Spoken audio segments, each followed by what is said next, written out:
Hello guys, glad to have you on board again today. Wednesday, you know the drill, so let's jump in very quickly. Not so many news to talk about this week, but I remember last week we left each other. I think we were trading at these points in here.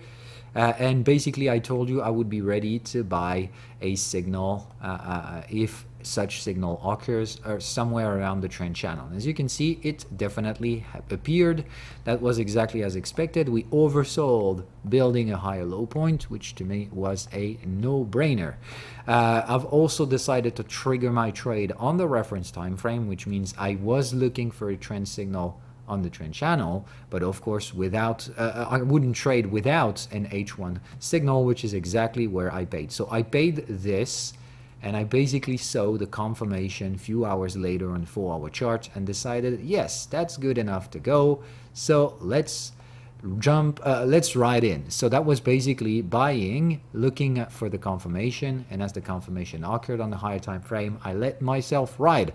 The assumption was we have reversed the context, and as I saw the trend channel building up a signal on the H1 time frame, I was very much convinced that we would go breaking the previous high point without a problem, and that's exactly what happened.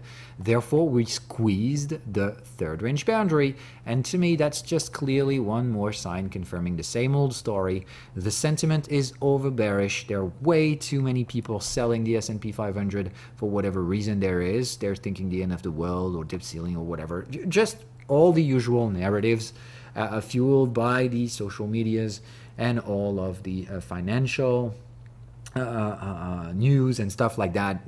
I mean, just look at what you have in front of you. And like I said back then, if we go back to trading this context, and even if we reverse it, we're gonna have to reject the third range boundary to terminate this flow. And turns out we failed. So once again, the bulls have more strength than the bears, despite whatever's been said out there, despite all the bearish catalysts or whatever you could pull into this story. Truth is, there is still no bearish third range boundary traded. So the bulls have more strength than the bears. That's all I can tell. And that's all I want. Actually, flow trading is exploiting that and that alone. So this is what I have. Now I have two trades, this one and this one, both with reduced position sizing from my usual use cases, which means, well, I've got half a position size in here and half a position size. So I'm kind of trading at normal shape now, but I have dispersed my risk into two trades. And as we broken above the previous high point, remember what it is. Okay, the maturity stage is that we have gone breaking the previous stop, which means the stop losses must be at break even, aka no losses. So either my stop losses are here and here, or I do put a general stop loss on the average position size, on the average traded price, and that's basically the in-between option that I think I've chosen for. So that's basically, if the market goes there, I'm out of the game, and that's it. Well, shaking hands and see you on the next game. Anyway, I've taken some risks. If you want to take my money off the table, then do it. And otherwise, the higher you go, the more gains I'll pile in. And that's really the way it is to me. Always remember the other thing that you know about flow trading. You know that flow trades always try to trade above the higher time frames context. So I think we're still going to target trading above the 42.51 throughout this week or the week right after, but I won't be any concern of the market being overbought. Until then, I just think this is where we're headed. The bears might be fighting with either rational or irrational behaviors, but anyway, I do follow what I have in front of me. Remember, flow trading, you don't let yourself being impacted by anything else but the chart. When it comes to cryptos, I'll just quickly have a look at Bitcoin, but Ethereum is pretty much in the same game.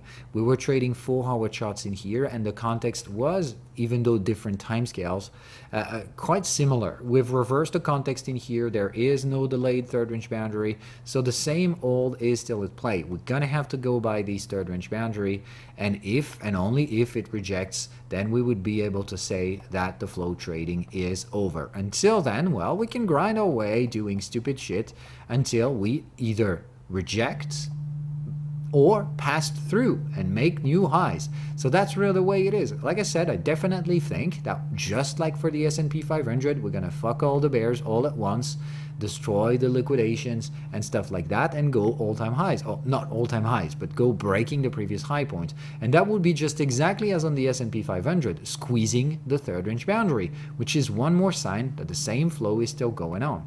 So we've mentioned on top of it, for cryptos, that we are trading in this very, very parallel trend channel. Most of the time we don't, okay? So when we do trade like that, with impulsion, consolidation, and a flat, or in here that was an expanded wedge type of stuff, but then we've seen in same story in here, okay? Impulsion, very impulsive, and then very long consolidation. So it's like, if you take this as a 100% time distribution, okay, we've been grinding for 10%. And 90% flat. When you have that, well, you know that we can do 10% upward move. I mean, God knows high. All that matters is just going higher than 31K. The higher the better, but that doesn't mean we need to go to the upper end of the trend channel in here, but that's just basically the way it is. 10% impulsive, 90% waiting. So that's really the way it is. Psychologically speaking, this is very troubling for general type traders because they just want things to happen. But the reality is that 9 out of 10, it's just not happening. So that's very troubling for general traders who think it doesn't go higher enough, or it doesn't go fast enough, or it's too boring and stuff like that. Because once again, remember that this is basically a time span in here of more than 2 months. So it's been 2 months doing absolutely nothing, and that means, well, there's nothing you can do about it. Yes, you would say, I want to trade every day, I want to trade every whatever. You just can't put your rules to the market. The market is imposing the time scales and the time frames. You get to follow them. All right, never the other way around, and get to learn that. Otherwise, you will learn it the hard way. All right, so to me, the rules are still simple. It's pretty much exactly like we were last week. Some trades have been performing on the S&P 500. Nothing so far has been performing on the crypto side because, well, I see nothing to do on the cryptos. It's just actually waiting in here. I still have the same old position in here. And basically, yes, I'm currently trading pretty much at my entry price. And I could say, yeah, I'm done for it. I mean, I've really been waiting for a month and a half. I'm really getting bored. I'd rather like to get out before I really feel like it's going down and I'm going to take a loss. Well, the reality is I don't give a fuck. I have a stop loss. And, well, if we go down taking it, well, that's it. That's part of the job. I can't make 100% successful trades. That's never been the goal and never will. So the truth is, well, on the opposite hand, if we go there and reject, I would be eventually willing to take a stop loss or to terminate the position. But until then, I definitely think that the higher standards, the higher chances is we're going to probably grind our way into this area, noisy type of trading. But as long as we get through at some point, might be 10% like that, because it feels to me like we definitely want to do this. Okay, it's been the same back then. Okay, take it as a 1 out of 100% time distribution. Okay, and you would say, oh damn, okay, that was 15 to 20% back then. Okay, so that's really the way it is. There's still a lot more time spent doing nothing. And that's exactly what we do here. We haven't done anything. We're actually still trading the same prices that we've reached out half of March, at the half of March, and we're still trading it pretty much heading into June. And we could still do it 1 other month. That's really the way it is. But the thing is that we're trading with the bottom end of this trend channel. So this is the moment in which normally the bulls will have more chances of success passing through the bears' attempts. So we'll see all about that. Until then, if it fails, that's a stop loss for me. And, well, I'm going to take it. Okay, so see you guys next week. I don't know what's going to happen out of this. It's very, very troubled times right now. So summer trading mode is activated. Don't overthink things, and we'll see what's up next week. Bye, guys.